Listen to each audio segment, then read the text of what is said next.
Hey guys, this is another episode. God is able. If you try to start your car, you check the fuse box. Nothing shut down in there. The fuel pump fuse is okay.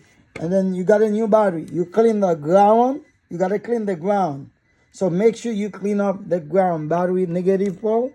Follow, remove the battery, remove everything. And then you clean the ground. After you clean up the ground, put the ground back and then run another ground. I run another ground, okay? Another ground. I ground it. So guys, let me show you where's the problem. And then the car won't start. Let me show you now. Bear with me. Please guys, remove this panel. Okay, remove all this. Unclick all this. Come here. Okay, this is what's the problem.